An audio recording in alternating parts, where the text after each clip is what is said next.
What it is, YouTube? What it is? It's your boy Trent. And your girl Barry. And we here today with Truck Life and No Life TV. This is our first video on our YouTube channel. And we are both truckers. We out here on the road. We trying to give y'all basically a brief description on the truck life, the road life. You know, what we out here doing, what we eat, what we delivering, how much we getting paid. Anything you want to know about the truck industry, we got all the tea. Right, we finna go ahead and expose it. So go ahead and subscribe to us right now so you can be updated and hit that little bell symbol so every time we drop a video, you got a notification. Right, you'll be alerted. And this particular video we finna make is gonna be about how to know if the truck life is for you. You know, a lot of people be questioning, a lot of people be asking, you know, how it is, how much money you making and stuff. I mean, before you even consider all of that, we got 4 pointers, you know, from a male perspective and a female perspective on the truck industry, you know. So if you somebody that's considering the truck life or thinking about it, make sure you watch this video. Right, go ahead and finish this video. So we're gonna tell you a little bit about us first. We are 23 years old, out of Florida, you know, the best state. Raw state. Only state that's shaped like a gun, so gunshine. Ain't no other state that's like Florida. But we're out of Florida. Been driving for about a year now, so we still new. It's fairly new to the industry. It's a lot of stuff that we don't know. We still out here learning each and every day. But you know, a year is a good enough experience to kind of give people who have no idea about the truck industry a little insight on, you know, what's going on out here. Some good information. This first video is just basically going to be about how to know if the truck industry is for you. So we came up with 4 reasons. Male perspective, female perspective. I'm going to go first.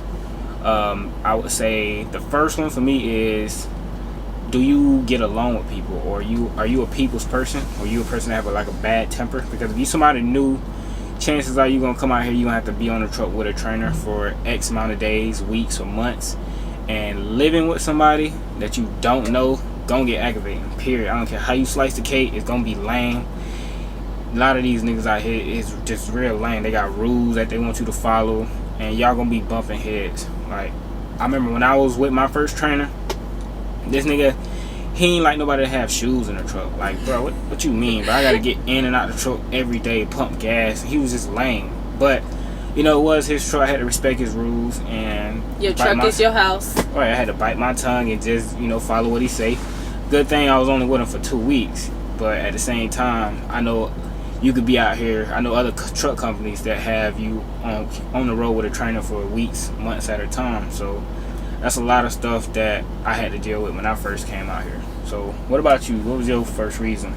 My first reason, well, my first perspective would be showering in public. When I first heard I was showering in public, I was like, what you mean?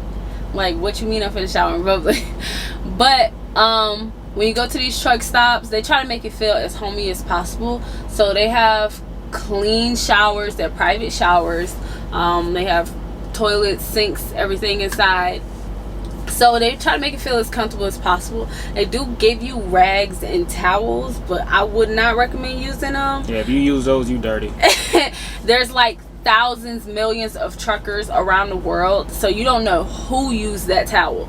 So I would definitely say bring your own. But that was one of my number one, especially for the ladies, because I know we're a different type of species and we like to be real clean. All right, we'll drop a video on the showers and how they look later down the line, probably this week or next week, if y'all really want to see what the showers inside the showers look like. Right.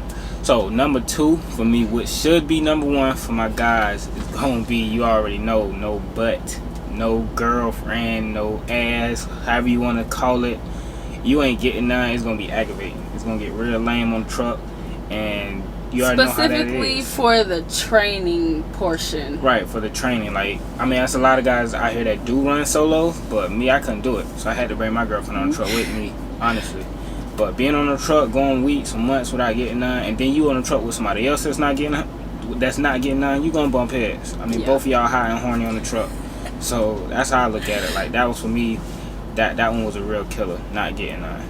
So what about you? What was your number 2? My number 2 would be that, ladies, this is a male dominated industry. The ratio from male to female is very different, but don't let that stop you from coming out here, because you can definitely do this and get that bag doing it.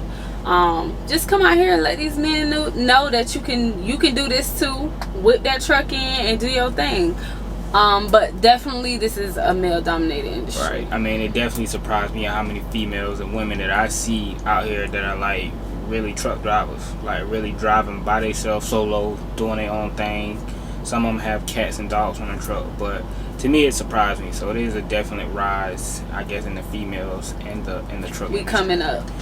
So number 3 for me, for my guys, and I guess this can be for females, is Definitely. the drugs, man. You gotta leave the drugs alone. Don't be coming out here trying to be slick and detox and use somebody else's pee. It will not work. It might work, but if it don't, you're dead. You shoot. I mean, ain't no truck company finna even look at you if you fail a drug test. It's companies out here who won't look at you for 10 years. 10 years. They want you to wait 10 years before you can reapply. So just imagine the risk that you take. Just for them to consider you. So the only way to 100% guarantee that you clean is just to leave it alone. Don't touch it. Leave it alone. Before you even come out here, make sure you go at least 3-4 months, of leaving the stuff alone, because you don't want no accidents, no nothing for you to be dirty. Just 100% clean. Right. So what was your number 3? Another one for me would be the industry as far as food wise, what they offer to truckers, because this industry is one of the most overweight, unhealthy fattest niggas you're ever going to see out here. Like, it's very unhealthy. A lot of dangerous. these people out here you gonna see is like killing themselves. You can clearly see that what you're doing is killing you. The food that's offered at these truck stops is crazy. Most of them have fast food restaurants like McDonald's, Arby's, Subway, places like that in there, Wendy's, and these is what truck drivers are eating consistently daily. So on top of what the actual truck stops actually offer. Right. So if you're eating fast food every day and you're just driving every day, no working out, now you're gonna blow up and pop. So just imagine you being out here eating the same fast foods every day. So it's definitely a unhealthy industry. So if you're not, what's the word I'm looking for, like strong or strong-minded, then you're gonna have a hard time out here. Unless you want to gain weight. So if you want to, then this be the industry to come out here. But yeah, just I would say recommend always try to stay healthy while being on this truck, because the main thing that you're doing is driving. So you driving and eating unhealthy is not good. Alright, so number 4, which is going to be our last one, is kind of the same for both of us. Right, same for both of us. It's basically going to be being away from home, being away from your family and friends, missing holidays. Not saying that you can't go back home, because you can, but we like to be consistent, and you only make money if you're on the road. So think about it, if you go home, you ain't making no money. If the truck don't move, you lose. Right. Pretty much. So if you going home a lot, you kind of not gonna see as much money as you can. But number 4, that's basically gonna be the same for us. Yeah. Like, we close to our friends and family, so when we don't see them every day, we just miss Christmas and New Year's, and it was different for us because that's our first time ever missing those holidays. But it's definitely one of those hard ones, but you can definitely get through it. Life changing. I'm not gonna say life changing, but it's one of those things where if you're real close with your people, and it can get hard at times, especially if you got kids. Like, we don't have no kids, so I'm thinking about the other people that got kids, wives, families, husbands, and stuff. Right. That's gonna be a hard one, being away from home. But that's basically our first video, how to know if the truck life is for you. So we want y'all to do us a quick favor and subscribe to our YouTube. We gonna give y'all 5 seconds. All right. Okay, that's if you subscribed, you a real one. That's real love. Now, ain't nothing bad gonna happen to you. Make sure you hit that bell so you can get some notifications. Right. So every time we drop a video, you'll be alerted and notified. So we finna go ahead and sign out. Truck Life No Life TV. Stay tuned, because we finna be dropping videos every week, guaranteed, minimum once a week. And make sure you like and comment below. Thank you. Appreciate that.